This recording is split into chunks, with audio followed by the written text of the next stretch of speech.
AITA for telling my kids why I don't buy their half-sibling anything. The mother of my 2 children, 10 meters and 9F, cheated on me during our marriage and became pregnant with another man's child.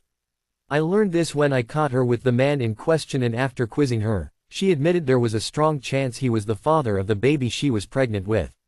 I ended our marriage right there and took a DNA test when her youngest was born, and she was not mine. So in the divorce, custody and support was only factored in for our 2 kids. I paid some child support because I made more than her, but we had 50-50 custody time with the kids and I remained an involved dad. My ex lived with her youngest's father in October of last year when he took off without a word and dipped from their lives. She has been in pursuit of child support ever since, but he cannot be found and he quit the last known job he had, so she has been unsuccessful so far. This has led to her struggling, and I buy more for the kids we share so they don't suffer because of the failed relationship with the affair partner.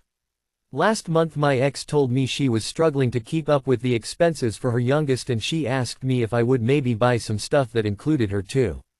I said no, that I was responsible for my kids and I would not become financially responsible in any way for the child she made while cheating on me.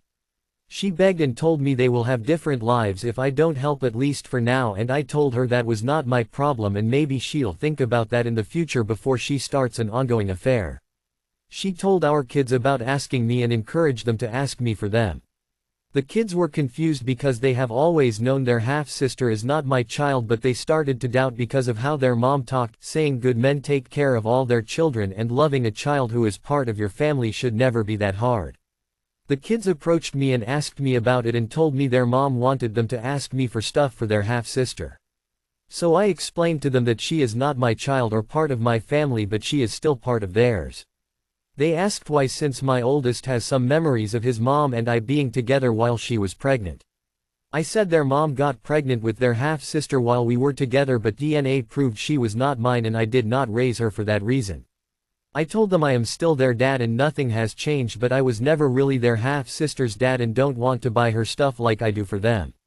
They understood, and when they went back to their moms she called and cussed me out for telling the kids more details than she wanted them to know.